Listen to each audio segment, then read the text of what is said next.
शादी के बाद प्लीज।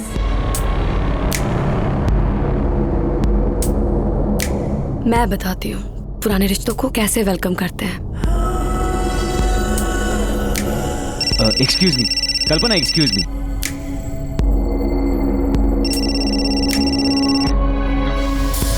अवॉइड करने की आदत डाल लो। अब तुम दोनों एक ही ऑफिस में हैं। पता नहीं पुराना रिश्ता कब नया बन जाए।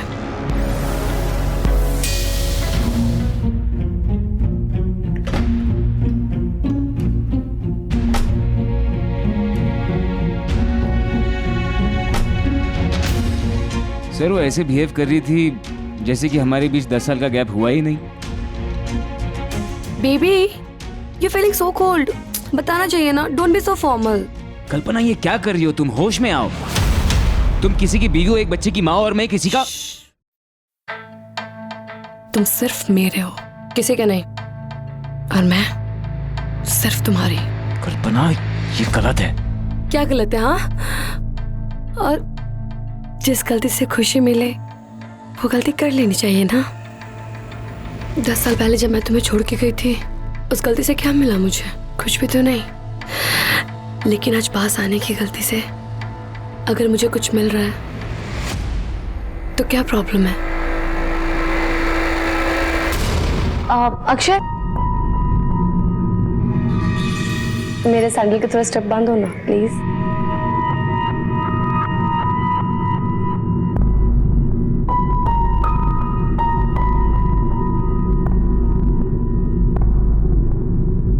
Just hold a second. अच्छे स्टूडेंट हो, जल्दी सीख रहे हो।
हेलो, हाँ मैं निकल रही हूँ। मैं टाइम से पहुँच जाऊंगी। हाँ ओके।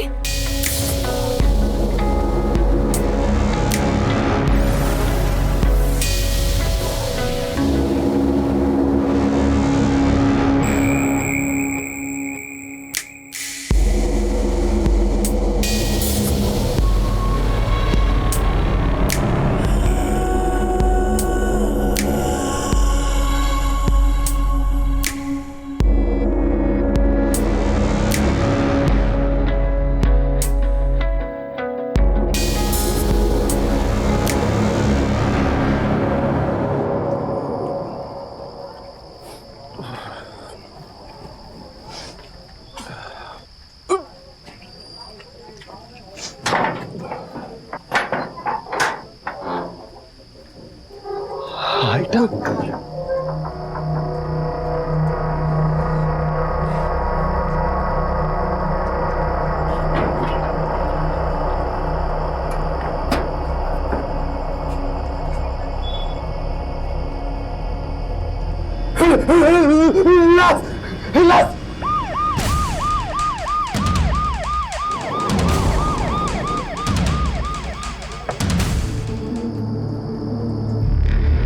तू यहाँ क्या कर रहा था?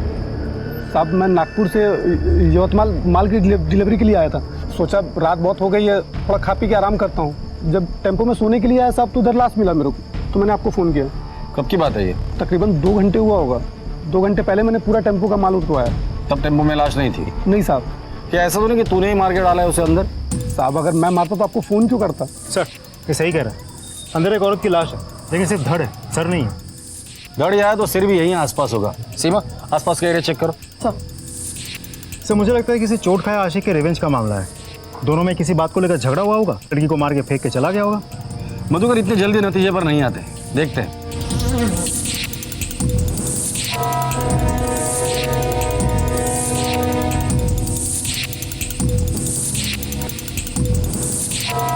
आसपास कुछ भी नहीं मिला। सर और धड़ अलग अलग फेंका है, इसका मतलब विक्टिम की पहचान ना हो इसलिए ये सब कुछ किया है। सीमा एक काम करो, फॉरेंसिक को बुलाओ और बॉडी को पोस्टमार्टम के लिए भेज दो। सर और मधुकर इसे लेकर पुलिस स्टेशन आ जाना। सर चलो हमारे साथ आ जाओ।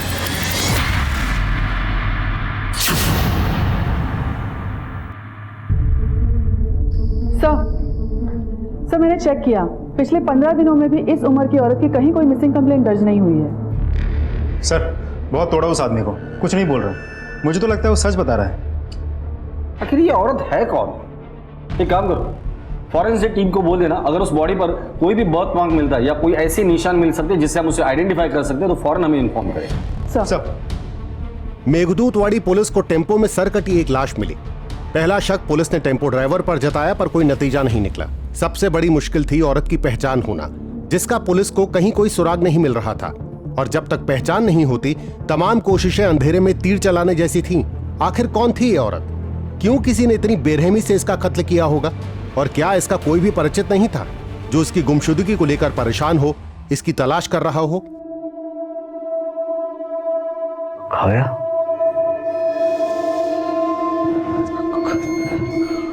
काव्या, आई, आई, आई. काय रे? काव्या तुमच्या रूम मध्ये आली का? नाही. काय झालं? काव्या रूम में नहीं है, मालूम नहीं कहाँ चली गई है. चल बघूया. काव्या, एवढ्या रात्री कुठे गेली पोरगी?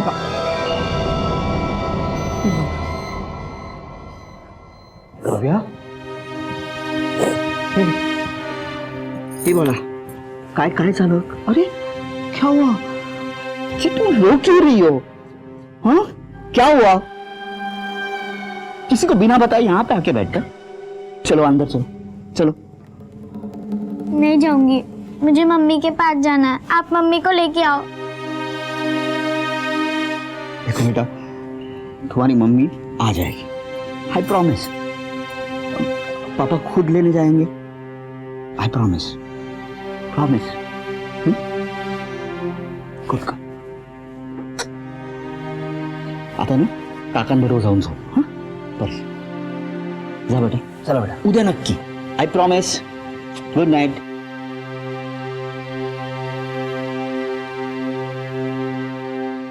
स्वप्निल, काव्या खूप लहान है अजून, वो नहीं रह पाएगी अपनी माँ के बिना. हमें कल्पना को लाना ही पड़ेगा. रह लेगी. मैं संभालूंगा सब कुछ. I will manage everything, I will manage. लेकिन काय मैनेज करना है तू? हाँ सिर्फ 24 घंटे हुए हैं कल्पना को जाके, और काव्या की हालत देखी है ना तूने? सुबह से कुछ खाया नहीं है बच्ची ने. माँ के पास जाना है, माँ के पास जाना है, इतना ही बोल रही है. काव्या को संभालने के लिए मुझे कल्पना की जरूरत नहीं है. अगर तू काळजी करू नको हेमा, कुछ ही दिनों में से पता चल जाएगा. बच्ची संभालने के लिए उसको माँ की जरूरत होती. चल.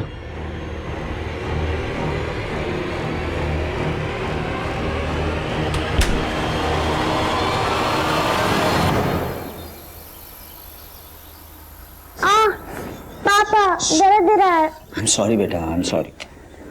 पापा आपने कहा था कि मम्मी को ले आएंगे, कब ले आएंगे? काव्या देखो, माँ काम के लिए गई है ना, जैसे काम खत्म हो जाएगा माँ वापस आ जाएगी. अरे हमारे मुंह पर थूक कर खानदान के नाम पर धप्पा लगाकर भाग गई वो अपने आशिक के साथ. अलमारी खोल के देख लो, पक्का जेवर चोरी करके गई होगी वो. अभी भी कहता हूँ चलो पुलिस स्टेशन, कंप्लेंट करते हैं उसकी. क्यों, क्या हुआ? मिल गया ना साधु संत बनने का इनाम. भाग गई वो. तुम्हारी तो रखी नहीं, हमारी भी इज्जत मिट्टी में मिला दी. चिल्लाओ मत परेश. तुम्हारी ये बकवास मेरी बेटी सुन लेगी। और वैसे भी ये मामला मेरे और मेरे पत्नी के बीच का है, so don't interfere in that. This is my last warning to you. अपने काम से काम रखो।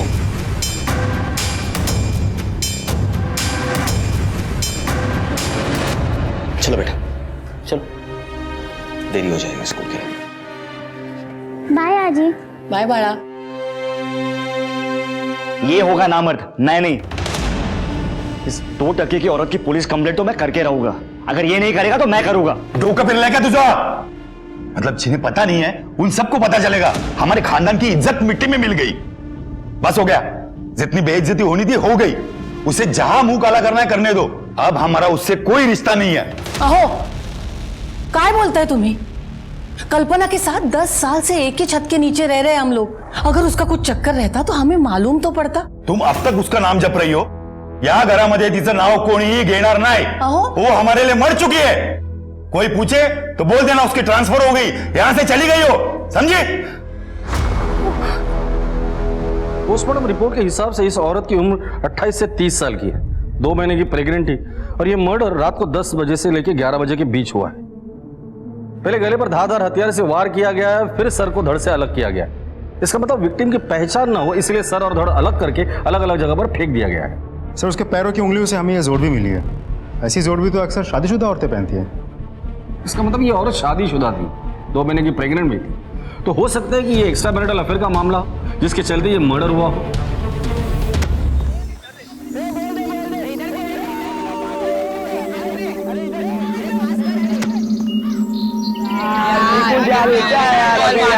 हमेशा यार जल्दी लेके आया निकुंज, जल्दी यार।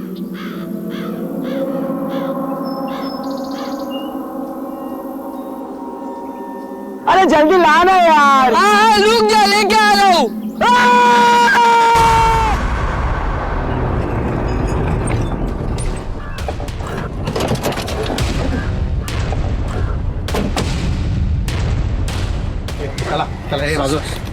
सर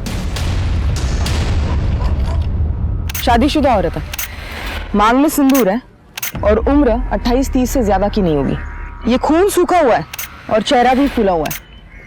इसका मतलब खून 2-3 दिन पहले ही हुआ है। नाइक एक काम करो, आसपास चेक करो, शायद कत्ल का हथियार या कोई सुराग या फिर बॉडी का बाकी का हिस्सा यही कहीं हो। जी मैडम।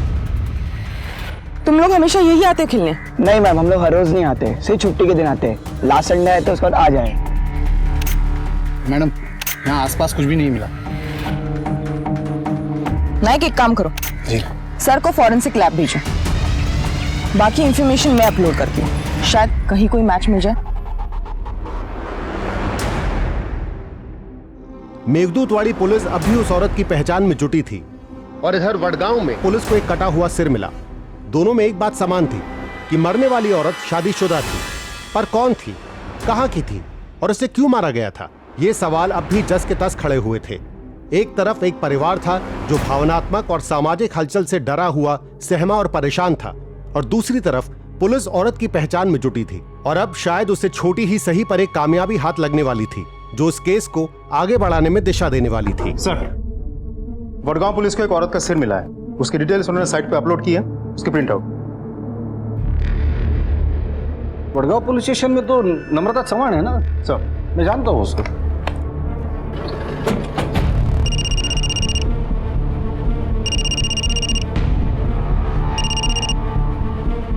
हॅलो नम्रता, पीआय यशवंत गायकवाड बोलतोय।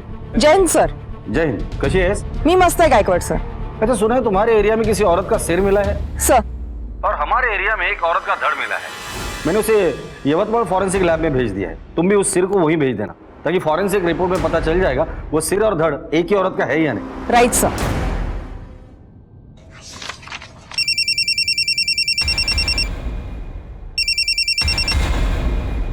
हाँ आई क्या?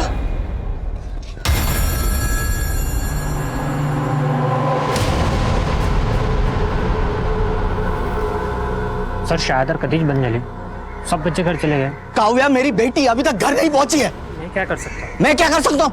You are responsible for them.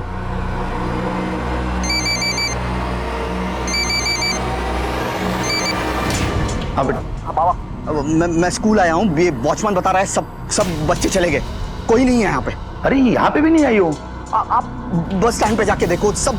अरे मैं स्कूल बस स्टॉप पे जाके आया, वहां पे उतरी नहीं। मैंने ड्राइवर से पूछा तो बोला आज सडलीच नहीं थी बस मध्ये। स्कूल बस में चढ़ी नहीं?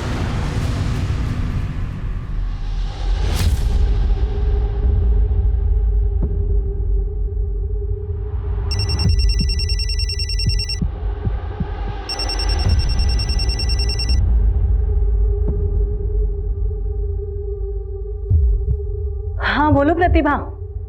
अरे ऐसी क्या बात कर रही है यार, I was just doing yoga. कोई तो आया है, सुन मैं बाद में कॉल करती हूँ, ठीक है? अरे खोल रही हूँ दरवाजा।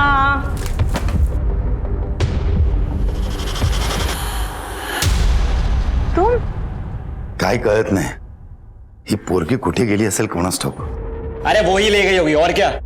आई स्कूल में चेक किया, उसके फ्रेंड्स के पास फोन किया, किसी को मालूम नहीं काव्या कहाँ गई। सिर्फ 8 साल की है हमारी काव्या, अशी एकटी कशी जाईल कुठे? हो ना, तेच कळत नाहीये, कोणालाही न सांगता निघून गेली आहे पोरगी।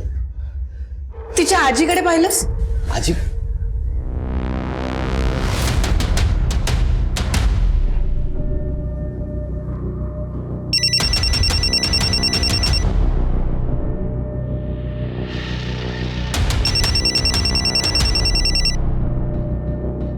स्वप्निल, मैं तुम्हारे फोन का ही वेट कर रही थी। परेशान हो ना अपनी बेटी काव्या के लिए? वो मेरे पास है, वो स्कूल से सीधा मेरे पास आई थी। उसके नानी के पास है। थैंक गॉड, मैं तो डर गया था। स्वप्निल, डरी हुई तो मैं हूं अपनी बेटी कल्पना के लिए। तुम्हारी बेटी तो मेरे पास सुरक्षित है, लेकिन मेरी बेटी कहाँ है जिसका 2 दिन से कोई अता पता नहीं है? देखो, काव्या ने मुझे सब कुछ बता दिया है। स्वप्निल, सच सच बताओ, मेरी बेटी कल्पना कहाँ है? देखो वरना।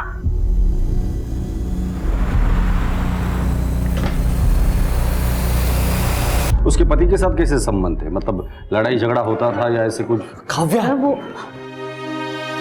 तू ठीक तो है ना? और ऐसे बिना बताए किसी को जाते हैं? मैं डर गया था। आपको नानी के पास जाना था तो बताना चाहिए था। एक मिनट। आप कौन है? I am sorry sir, I am Swapnil Deshmukh, Kavya's father. आपने मुझे फोन किया था। आपकी बीवी 2 दिन से लापता है और अपने पुलिस स्टेशन में कंप्लेंट भी नहीं लिख पाई, क्यों? सर, मैं मेरी बच्ची के सामने कुछ बोलना नहीं चाहता। ये लगे जरा बाहर जा। सर, ये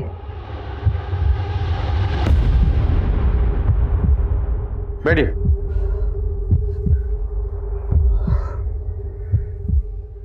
सर, कल्पना मेरी बीवी है। शादी से पहले उसका किसी के साथ अफेयर था। अब वो उसके लाइफ में लौट के आया। उसने उसमें और अपनी फैमिली में से उसे चुना, उसी के साथ चली गई। सर अगर वो हमसे प्यार करती, अपनी फैमिली से प्यार करती, तो हमें छोड़ के चली जाती। फिर मैंने सोचा अगर कल्पना इसमें सब में खुश है तो वही से मैं उसके रास्ते में नहीं आऊंगा। सर, जो लाश हमें 2 टुकड़ों में मिली थी उसका सर और धड़ मैच हो चुका है, डीएनए भी मैच हुआ है। उसकी शक्ल किशोरी जी की बेटी कल्पना जैसी लग रही है।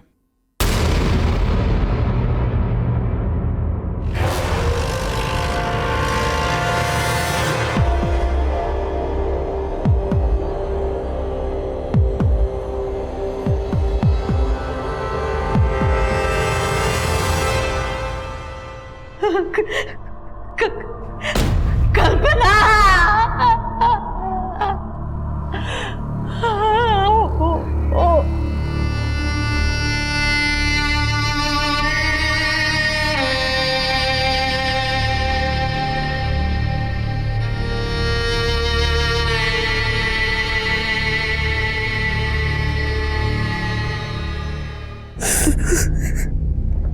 सर, उन दोनों में से किसी ने एक ने मेरी कल्पना को मारा है।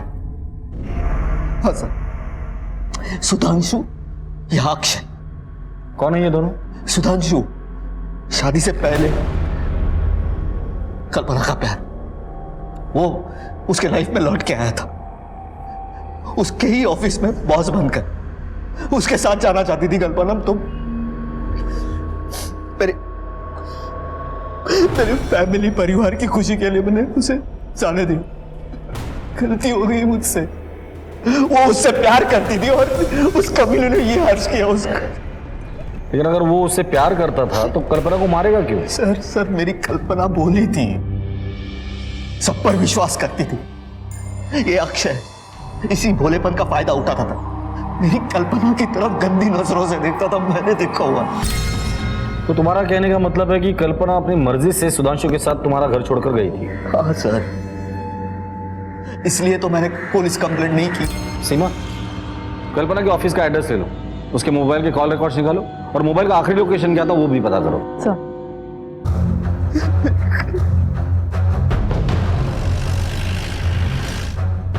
मिस्टर जोशी से मिलना है।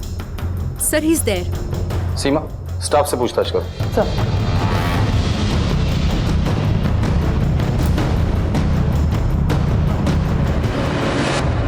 मिस्टर जोशी, आपसे कुछ बात करनी थी। एक्सक्यूज अस। आइए सर, बैठिए। कल्पना देशमुख को कितने अच्छे से जानते हो तुम? सर, वो इसी ऑफिस में काम करती थी। बस, और कुछ नहीं? मिस्टर जोशी, जो कुछ भी है सच सच बताओ। अगर हमने हमारी तरीके से बुलवाया ना तो बहुत भारी पड़ेगा। सर, हम एक दूसरे को पहले से भी जानते थे, हम शादी करने वाले थे, लेकिन एक दिन। शादी के बाद प्लीज। क्यों शर्मा रही हो? शादी भी जल्दी कर लेंगे। मतलब ये देख के तुम्हें सब समझ में आ जाएगा। क्या है ये? Look at it. देखो देखो, अपॉइंटमेंट लेटर। लेकिन ये तो दुबई का है। हाँ तो अच्छा है ना, 3-4 साल का कॉन्ट्रैक्ट है, हम शादी कर लेते हैं। 4 साल बाद दुबई में जाके मैं दिनार में दबा के कमाऊंगा, वापस आ जाऊंगा और तुम घर संभालना और मैं रोकड़ा कमाऊंगा। लाइफ सेट हो जाएगी। वाह, तुम्हारा करियर, तुम्हारा काम, तुम्हारी शादी, सब डिसाइड कर लिया ना तुमने। मेरा क्या? What about me? मेरा करियर, मेरी लाइफ, इसकी कोई इंपॉर्टेंस नहीं है तुम्हारी लाइफ में। मैं यहाँ बैठ के बच्चों को पालती रहूं घर में। ओके, अगर ये सेम ऑफर मुझे मिला होता तो क्या तुम जाते मेरे साथ? नहीं, क्योंकि तुम सिर्फ अपने बारे में सोचते हो। देखो प्लीज कल्पना, तमाशा मत क्रिएट करो। तमाशा तुम बना रहे हो मेरा, मैं नहीं। अब भाड़ में जाओ तुम, तुम्हारा जॉब और तुम्हारी शादी। मेरे लिए ये रिश्ता अभी इसी वक्त खत्म होता है, समझे? कल्पना, कल्पना कब कैसे रिएक्ट करेगी कुछ कह नहीं सकते। बहुत शॉर्ट टेम्पर थी सर। मैंने उसे मनाने की बहुत कोशिश की, लेकिन उसने मेरा कभी फोन ही नहीं उठाया। मेरे दुबई जाने से पहले मुझे पता चला कि उसने शादी करने का फैसला कर लिया था। फिर मैं दुबई चला गया और वापस आने के बाद इत्तेफाक से इसी कंपनी में उसका बॉस बन के अपॉइंट हुआ। Good morning sir. Good morning. Sudhanshu? Kalpana तुम? मैं यही काम करती हूँ। मुझे समझ में नहीं आ रहा है कि मैं कैसे रिएक्ट करूं।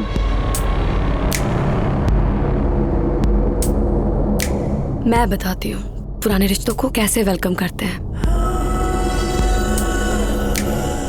एक्सक्यूज मी कल्पना, एक्सक्यूज मी।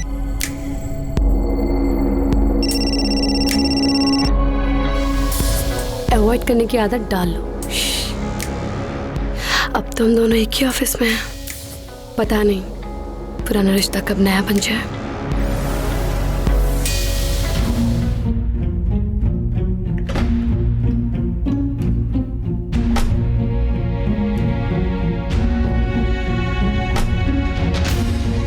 सर वो ऐसे बिहेव कर रही थी जैसे कि हमारे बीच 10 साल का गैप हुआ ही नहीं। Baby, you feeling so cold. बताना चाहिए ना, डोंट बी सो फॉर्मल। कल्पना ये क्या कर रही हो तुम? होश में आओ। तुम किसी की बीवी हो, एक बच्चे की माँ, और मैं किसी का। तुम सिर्फ मेरे हो, किसी के नहीं। और मैं सिर्फ तुम्हारी। कल्पना ये गलत है। क्या गलत है? हाँ, और जिस गलती से खुशी मिले वो गलती कर लेनी चाहिए ना। 10 साल पहले जब मैं तुम्हें छोड़ के गई थी, उस गलती से क्या मिला मुझे? कुछ भी तो नहीं। लेकिन आज पास आने की गलती से अगर मुझे कुछ मिल रहा है तो क्या प्रॉब्लम है? मैंने उसकी कोई बात नहीं मानी, ना उससे कोई रिश्ता बनाया ना बढ़ाया। जिस दिन कल्पना का मर्डर हुआ था तुम कहाँ थे? उस दिन मेरी तबीयत खराब थी और मैं घर पे था। तुम्हारे अलावा और कोई है जो इस बात को कंफर्म करे कि तुम उस दिन घर पर ही थे? नहीं सर, उस दिन मैं घर पे अकेला था। क्यों? तुम्हारी बीवी कहाँ है? वो भी जॉब करती है, मुंबई में उसका पोस्टिंग है, वीकेंड्स में यहाँ आती है। ठीक है, फिलहाल तो हम जा रहे हैं, लेकिन जब तक इस केस की इन्वेस्टिगेशन चल रही है, शहर छोड़ने से पहले हमें इन्फॉर्म करके जाना। Okay sir. सर, हमें मिली इन्फॉर्मेशन के मुताबिक कल्पना के सेल की लास्ट लोकेशन यहीं की थी। मैंने उसका डेस्क भी चेक किया और उसके कुछ ऑफिस कलीग से भी बात की, लेकिन कुछ खास इन्फॉर्मेशन हाथ नहीं लगी। सर, वैसे ये मिताली है, कल्पना की बेस्ट फ्रेंड, शायद इसे कुछ जानकारी हो। कल्पना के बारे में क्या जानती हो? सर एक्चुअली वो उस दिन बहुत खुश थी। मिताली सुन ना, रेस्टोरेंट में आना, मुझे एक सरप्राइज देनी है तुझे। कल्पना तूने अभी बोला वाव,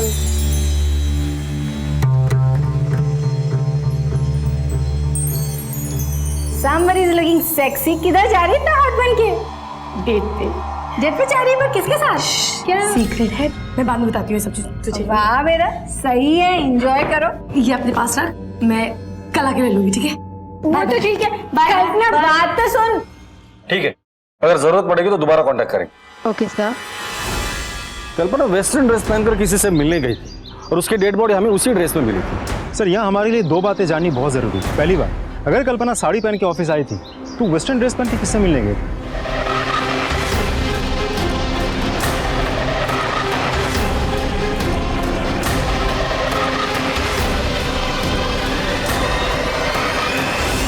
और दूसरी बात यह है कि उसके फ़ोन का लास्ट लोकेशन ऑफिस पे क्यों दिखा है? तो क्या फ़ोन ऑफिस में बंद करके छोड़ के गई थी? अगर गई थी तो क्यों? यही तो पता लगा ना। मुझे तो ये बहुत बड़ी साजिश लगती है, कुछ तो है जो हमसे छूट रहा है। कल्पना किस बॉयफ्रेंड से मिलने गई थी? चलो अक्षय से जाकर मिलते हैं, आज शाम की जाए उसी के घर पीते। अक्षय मेरी बात तो सुन। मम्मी मुझे जाना है। अक्षय कैसी बात कर रहा है? लेकिन बता तो सही, कहाँ जा रहा है तू? मम्मी मुझसे यहाँ पर पढ़ाई नहीं हो रही है, मैं गाँव वाला चालू है। गाँव पे जाएगा? पागल हो गया है क्या? अब टेंशन मत नहीं जाना है, छोड़। आप लोग यहाँ? अक्षय से कुछ बात करनी है। तू कल्पना के पास ट्यूशन के लिए जाता था ना? हाँ सर, वो कुछ सब्जेक्ट्स में मैं थोड़ा सा वीक था, तो मम्मी ने कल्पना भाभी से बात की थी। मुझे समझ नहीं आ रहा है कि आप लोग अक्षय से क्या जानना चाहते हो? लेकिन अक्षय समझ गया कि हम यहाँ क्यों आए और किस लिए आए हैं। कल्पना का मर्डर हो गया है और हमें पता चला कि अक्षय उसे गंदी नजर से देखता था। नहीं सर, ऐसा नहीं है सर, वो तो मेरी भाभी थी, इज्जत करता था मैं उनकी। देख बेटा, तो जो कुछ भी जानता है ना, हमें सच सच बता दे, क्योंकि इसके बाद जो ट्यूशन हम तुझे पढ़ाएंगे ना, तो तू पढ़ नहीं पाएगा, समझ गया? सर मैं एक दिन बहुत डर गया था, वो स्वप्निल भैया के साथ कहीं बाहर जा रही थी और हाँ हाँ बस मैं निकल रही हूँ। अच्छा ठीक है, तो वेट कर लो थोड़ा। ओके, एक सेकेंड होल्ड करना। अक्षय, मेरे सैंडल के थोड़ा स्टेप बांधो ना प्लीज।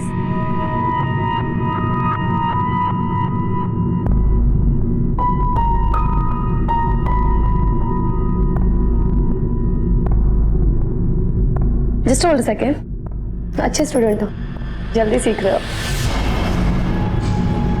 सर कल्पना भाभी मुझसे सर कुछ अलग ही बिहेव करती थी मेरे साथ। कल्पना, मी कीर्तनाला जाते का? काळजी घे घराची।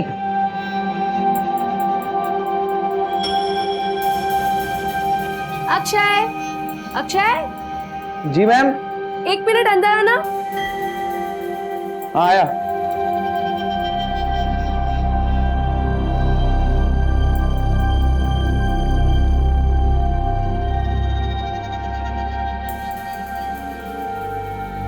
मैम। अक्षय, मैं टॉवल बाहर ही भूल गई, दे दो जरा।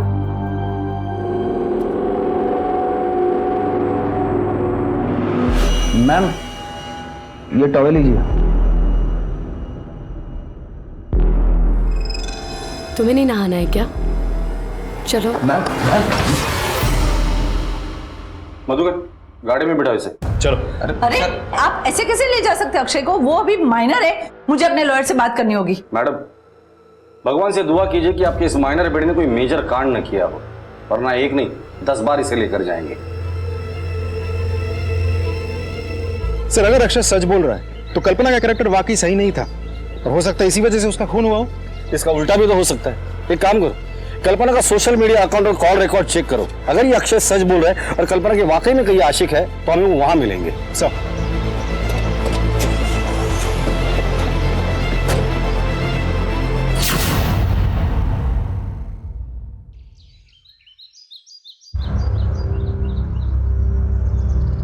हेमा, सुधाकर, स्वप्निल, अरे कहाँ छुप गए मैडम? बाहर निकल, अरे बाहर निकलो। काजल ओरडायला हो, शर्म नहीं आई मेरे बेटे को बदनाम करके? अरे तुम्हारी बहू आवारा और बच्चलन थी, उसमें मेरे बेटे का क्या कसूर? और एक बात कान खोलकर सुन लो, अगर दोबारा तूने इस बदनामी में मेरे बेटे को खींचने की कोशिश की तो पूरे शहर में तेरी बहू की पोल खोल के रख दूंगी। कल्पना के बारे में अभी तक जो कुछ भी हमें पता चला। मला तुम्हाला काहीतरी विचारायचंय। आप मेरी बहू को एक बैठिए आप। बोला। सर, आप मेरी बहू को न्याय दिलाने की कोशिश कर रहे हैं या उसे बदनाम करने की? आप कहना क्या चाहती है? सर, अक्षय और कल्पना के बॉस ने आपसे जो कुछ भी कहा उसकी सच्चाई जानने की आपने कोशिश ही नहीं की। वो साफ बच गए, उल्टा मेरी मरी हुई बहू बदनाम हो रही है। सर देखिए, मैं आपकी तकलीफ समझ सकता हूँ, लेकिन हमारी किसी के साथ कोई पर्सनल दुश्मनी तो है नहीं। कल्पना का मर्डर हुआ है, हम भी उसके कातिल को ही ढूंढ रहे हैं। इसके लिए कल्पना के जीवन में जो कुछ भी चल रहा था वो जानना हमारे लिए बहुत जरूरी है। हम सिर्फ सच ढूंढ रहे हैं। हाँ तो सर, सच यही है कि वो झूठ बोल रहा है। अब इतने यकीन के साथ कैसे कह सकती है? क्योंकि सर मैं सच जानती हूँ। हेलो सुधांशु, किस टाइप के घटिया इंसान हो तुम? हाँ, तुमने मेरे फोन पे फोन किया, मैंने नहीं उठाया तो तुम लैंडलाइन पे फोन कर रहे हो। कितने बेशरम हो तुम। लिसन, मैं लास्ट टाइम वार्न करी तुम्हें, अगर तुमने मुझे दोबारा परेशान किया या फोन किया ना तो मैं तुम्हारे खिलाफ एक्शन लूंगी, समझे?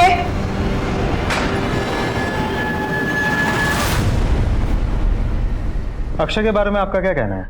वो भी झूठ बोल रहा है? हाँ, वो झूठ बोल रहा है। उसकी असलियत मैंने अपने आंखों से देखी है। कल्पना, मी कीर्तनाला जाऊन येते ग, घर का ख्याल रखना।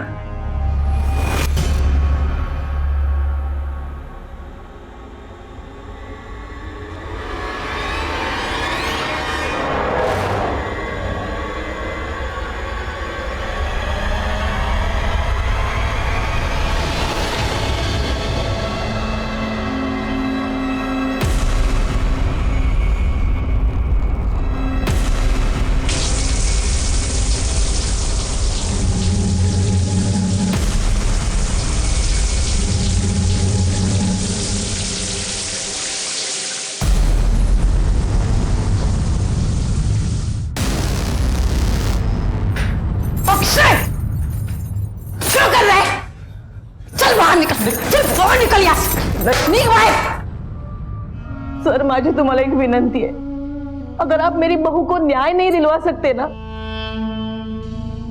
लेकिन उसे बदनाम तो मत कीजिए सर।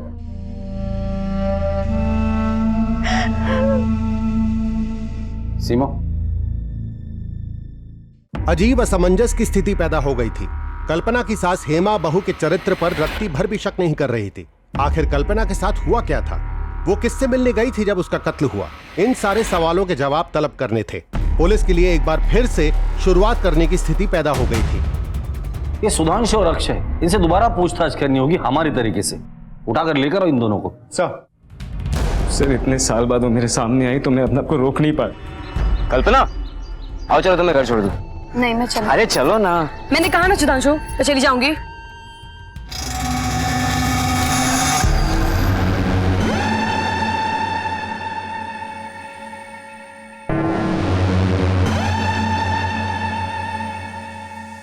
हाउ डेयर यू, तुम्हारी हिम्मत कैसे हुई? मैं चाहता था कि वो वापस मेरे पास आ जाए। सच कह रहा हूं सर, मेरा उसके खून से कोई लेना देना नहीं है। घबराओ नहीं अक्षय, जो भी जानते हो सच सच बता दो सर को। सर, मुझे कल्पना भाभी बहुत अच्छी लगती थी।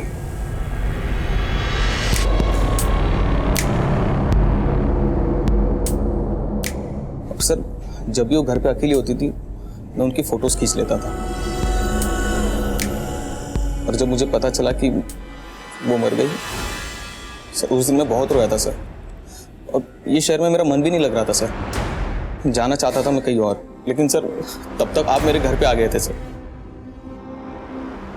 एक बात साफ है कि कल्पना का किसी के साथ कोई अफेयर नहीं था। कल्पना एक परफेक्ट औरत थी। अब सवाल ये है कि ऐसी परफेक्ट औरत को किसने मारा और क्यों मारा। एक काम करो, कल्पना के बारे में और इंफॉर्मेशन निकालो, पता करो उसका किसी के साथ कोई झगड़ा वगड़ा था या नहीं। सर,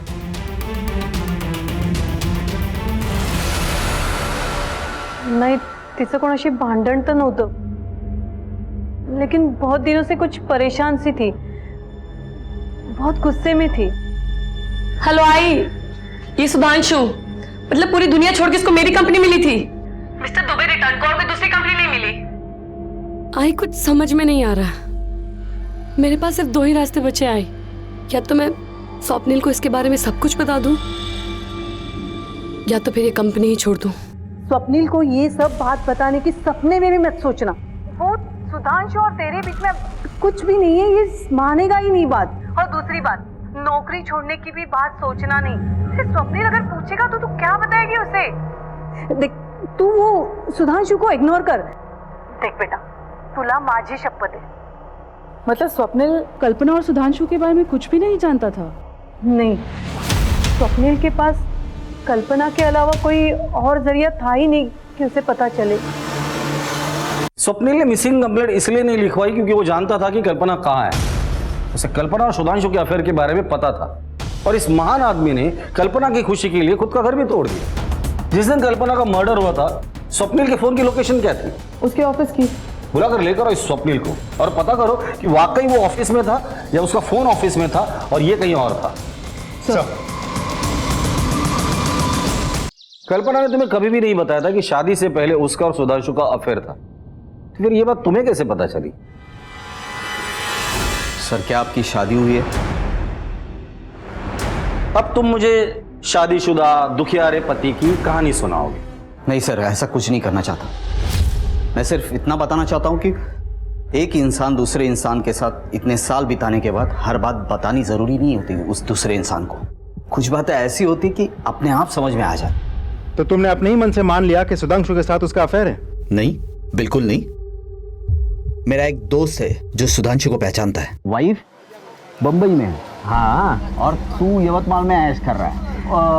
ऐश नहीं कर रहा है यार। सुन, ऐश करने वाले लोग ना अलग ही होते हैं, वो नसीब ऊपर से लिखवा के आते हैं।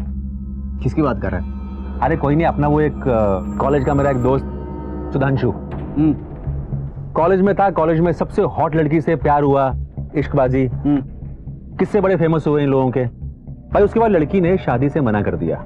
उसके बाद ये गया दुबई, 10 साल पैसे वैसे कमाया, दिनार में छापा, वापस आया इंडिया और यहाँ पे कॉलेज से भी हॉट लड़की से शादी कर ली। अच्छा? हाँ, नसीब इसे बोलते हैं। वापस आता है इंडिया, यवतमाल में इस कंपनी में नौकरी करता है ना। कॉलेज की वो हॉट लड़की भी वहीं काम करती है। क्या नाम क्या बताया बंदे का? अरे सुधांशु जोशी। लड़की का नाम क्या? लड़की कल्पना। दोनों के किस्से फेमस थे पूरे कॉलेज में। तो ये सारी कहानी सुनने के बाद तुम्हें गुस्सा आ गया और गुस्से में आकर तुमने कल्पना को मार दिया? नहीं सर, बल्कि मैंने कल्पना को आजाद कर दिया सुधांशु के पास जाने के लिए। 10 साल बिताए मैंने और कल्पना ने, उसकी यादें ही मेरे लिए काफी है। सर, मैं अपनी बीवी को क्यों मारूंगा? हाय हाय, मैं पुलिस स्टेशन। हाँ ठीक है, मैं तो ये तो सर, काव्या आई बाबा को बहुत परेशान करेगी, क्या मैं जा सकता हूं?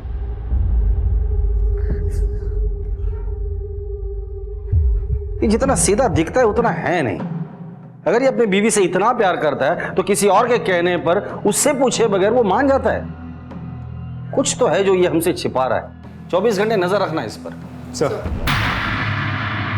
पुलिस के शक की सुई अब स्वप्निल देशमुख पर आकर अटक गई थी, पर मुश्किल ये थी कि उसके खिलाफ कोई सुराग नहीं था।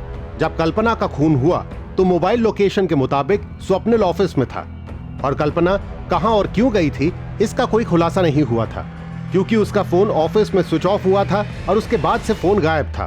पुलिस ने कल्पना का फोन तब से ही सर्विलेंस पर डाला हुआ था, पर कोई सफलता हाथ नहीं लगी थी। पर आखिरकार पुलिस की सूझबूझ काम आई और अब शायद इस केस को दिशा ही नहीं बल्कि मंजिल भी मिलने वाली थी। सर, कल्पना का सेल सर्वेलेंस पे डाला था, आज सुबह ही ऑन हुआ। इसके पास मिला तो इसे फौरन ले आए। पहले ये बता, ये फोन तेरे पास आया कहाँ से? ये फ़ोन मुझे कांचा ने बेचा था। कांचा कौन है? कांचा उधर आरडी बंगलो का केयर टेकर है साहब, मेरी दुकान पे आता जाता रहता है। आज मुझे उसने मोबाइल बेचा 5,000 रुपये में। उसने तुझे बताया था ये फोन उसको कहाँ से मिला? नहीं साहब। ठीक है।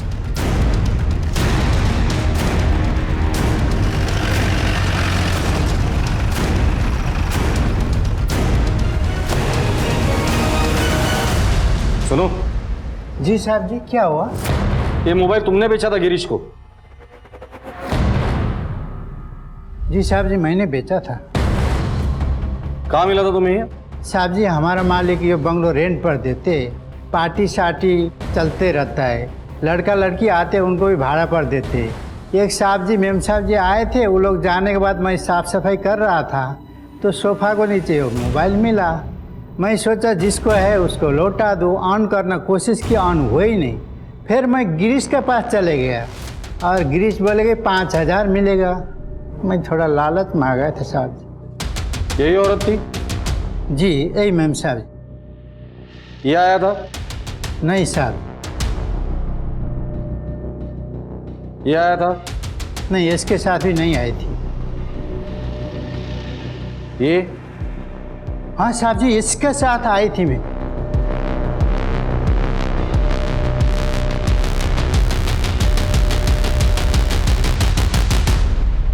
सर मारो मत सर, मारो मत, बताता हूँ, सब कुछ बताता हूँ। अभी तक बहुत कहानियां सुनाई तूने, लेकिन अब कोई भी कहानी नहीं सुनूंगा। अब सिर्फ सच सुनना है मुझे। चल शुरू हो जा। बताता हूँ, सब कुछ बताता हूँ। उमेश मेरा पुराना दोस्त, उस दिन हम मिले, पी रहे थे, तब बातों ही बातों में पता चला कि कल्पना का कॉलेज के टाइम से अफेयर था। ये बात मेरे मन में घर कर गई। जब मैंने पता लगाया तब तो मुझे पता चला काफी सालों से उनका अफेयर था। फिर वो चला गया और कल्पना ने मुझसे शादी कर ली। वो फिर से उसके लाइफ में आया और कल्पना ने मुझे बताया तक नहीं, और मैं उस पर नजर रखने लगा। मेरा शक और गहरा होता गया जब मुझे कल्पना ने बताया। तुम्हें एक खुशखबरी देनी है। खुशखबरी? क्या? तुम फिर से पापा बनने वाले हो। I am so happy. तुम माँ बनने वाली हो? हाँ। कल्पना, ये कैसे हो सकता है? हम प्रोटेक्शन यूज करते हैं, तुम्हें मालूम है ना? हो जाता है ना कभी कभी। तुम इतना क्यों रिएक्ट कर रहे हो? मैं रिएक्ट कर रहा हूं? देखो मेरी बात सुनो। ये हम दोनों का नहीं, ये तुम्हारा डिसीजन था कि तुम्हें एक ही बच्चा चाहिए। सो इस बच्चे को तुम अबॉर्ट कर दो। हमें नहीं चाहिए ये बच्चा। क्या अबॉर्ट? तुम पागल हो गए हो? मुझे ये बच्चा चाहिए और मैं अबॉर्ट नहीं कर रही हूँ। मुझे ये बच्चा नहीं चाहिए। तुम्हें हो क्या गया है? तुम क्यों पागल जैसी बात? I am very clear, I don't want this child. लेकिन मुझे ये बच्चा चाहिए। मुझे नहीं चाहिए। उस बच्चे को, नाजायज बच्चे को, वो उल्टा मेरा नाम देना चाहती थी। तभी मैंने डिसीजन लिया, और बर्दाश्त नहीं करूंगा। सब खत्म कर दूंगा मैं।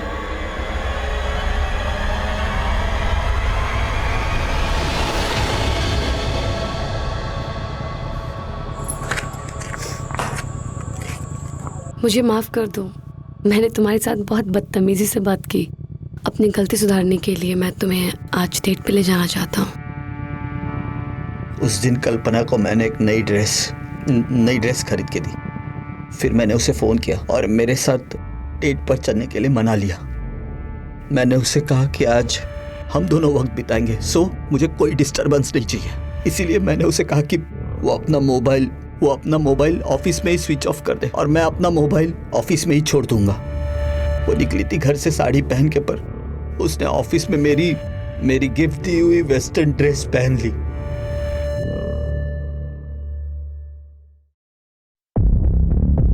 उसे एक बार मैं सरप्राइज देना चाहता था सर, लास्ट सरप्राइज, और हमेशा हमेशा के लिए खुद को और कल्पना को इस घुटन से आजाद कर देना चाहता था।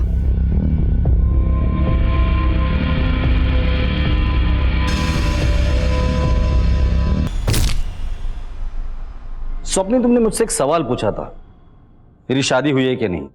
हाँ, हुई है मेरी शादी। एक पुलिस के नाते नहीं, पर एक पति और इंसान के नाते तुम्हें बताता हूं। पति पत्नी का रिश्ता एक विश्वास का रिश्ता होता है, भरोसे का रिश्ता होता है। तुम चाहते तो इस विश्वास के रिश्ते को आगे बढ़ा सकते थे, और शक इतना ही गहरा था तो बच्चे का डीएनए टेस्ट करवा सकते थे, लेकिन नहीं, तुमने जुर्म का रास्ता अपनाया। जो जुर्म तुमने किया है उसकी सजा तो तुम्हें कानून देगा ही, लेकिन एक सजा मैं तुम्हें अभी सुना रहा हूं। तुम्हारी बीवी का किसी के साथ कोई अफेयर नहीं था। उसके पेट में जो बच्चा था वो नाजायज नहीं, बल्कि वो तुम्हारा बच्चा था। अब जिंदगी भर इसी पश्चाताप के आग में जलते रहना कि तुमने सिर्फ अपनी बीवी का ही नहीं, बल्कि होने वाले बच्चे को भी मार डाला है।